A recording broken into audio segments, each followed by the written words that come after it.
Ibu jelaskan materi kita pada hari ini. Pertama-tama tentang proses masuk dan berkembangnya Islam di Indonesia. Yang pertama, teori Gujarat. Agama Islam yang ada di Indonesia berasal dari Gujarat, India. Buktinya adanya batu nisan Malik Al-Saleh, Sultan Samudra Pasai. Kedua, teori Mekah. Pengaruh Islam telah masuk ke Nusantara sekitar abad 8, dibawa langsung oleh para pedagang Arab. Buktinya adanya pemukiman Islam pada tahun 674 di Baros, pantai sebelah barat Sumatera. Yang ketiga, teori Persia. Agama Islam dibawa masuk oleh orang-orang Persia sekitar abad 13 Masehi. Bukti pendukung teori ini adalah adanya upacara di Bengkulu dan Sumatera Barat atau biasa disebut tabwik. Yang selanjutnya tentang jalur perdagangan Islam di Indonesia.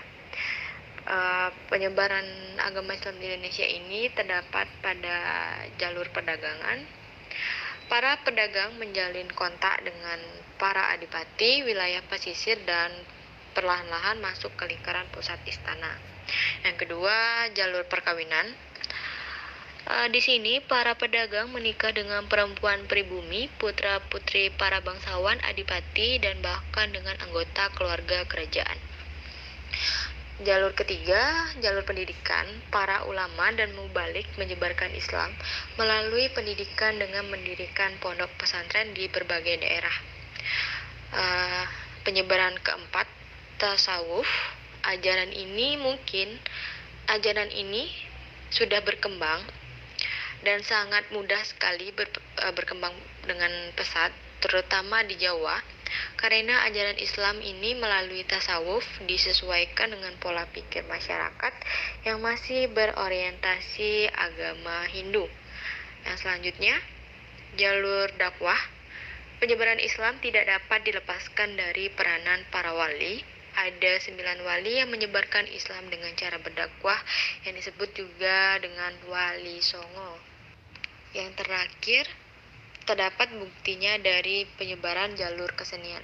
Agama Islam juga disebarkan melalui kesenian seperti wayang oleh Sunan Kalijaga, gamelan oleh Sunan Bonang. Kesenian yang telah berkembang sebelumnya tidak hilang tetapi berakulturasi.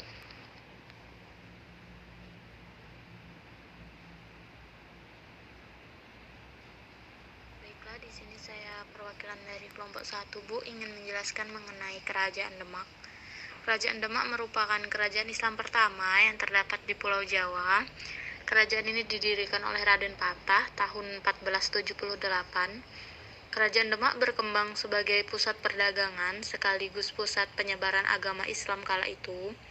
Penyebaran Islam sendiri sangat dipengaruhi oleh jasa para wali, baik Pulau Jawa maupun yang berada di luar Pulau Jawa, seperti Maluku hingga Kalimantan Timur. Di masa pemerintahan Raden Patah, Kerajaan Demak ini mendekorasi masjid yang kala itu juga dibantu oleh para wali atau sunan. Kemudian kebudayaan yang berkembang di Kerajaan Demak juga mendapatkan dukungan dari para wali, terutama dari Sunan Kalijaga. Untuk selanjutnya, kehidupan di sekitar Kerajaan Demak telah diatur oleh aturan Islam, tapi tetap tidak meninggalkan tradisi lama dari daerah tersebut. Sekian, Bu, penjelasan dari kelompok kami. Kerajaan Banten. Kerajaan Islam Banten berada di ujung Pulau Jawa, yaitu daerah Banten. Tanda penyebaran Islam di wilayah ini bermula ketika Fathaillah merebut Banten dan mulai melakukan penyebaran Islam. Islam yang terkenal baik pada saat itu karena didasarkan pada banyaknya pedagang-pedagang asing seperti dari Gujarat, Persia, Turki, dan lain-lain. Masjid Agung Banten menjadi salah satu hasil peninggalan Islam yang dibangun di sekitar abad ke-16 Masehi. Baik, di sini saya perwakilan dari kelompok 3 akan menjelaskan tentang Kerajaan Cirebon. Kesultanan Cirebon masuk sebagai kesultanan Islam ternama di wilayah Jawa Barat sekitar abad ke-15 dan 16 Masehi. Wilayah Cirebon juga masuk dalam kawasan strategi jalur perdagangan antara pulau. Kerajaan ini didirikan oleh Sunan Gunung Jati. Sebelum kerajaan Cirebon, Sunan Gunung Jati terlebih dahulu di tanah Pasundan. Beliau juga berkelana ke Mekah dan Pasai.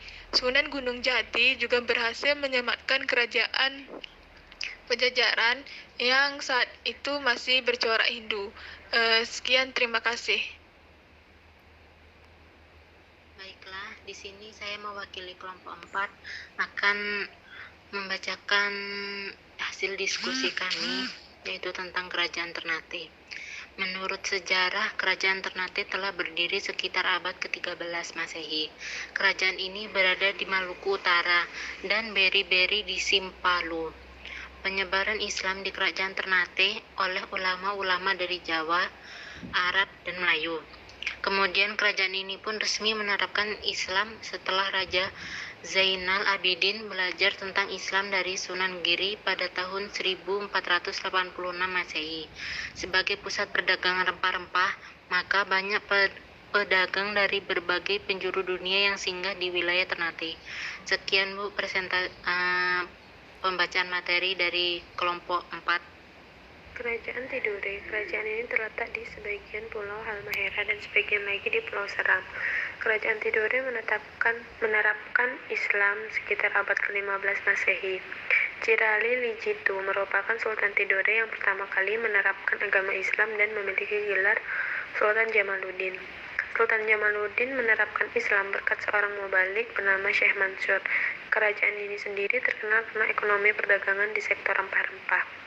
Menurut sumber sejarah, kerajaan Tidore kala itu memiliki persekutuan yang disebut dengan Ulisiwa yang terdiri atas wilayah Halmahera, Makian, Kai, Jailolo, serta pulau-pulau lainnya di wilayah sebelah timur Maluku.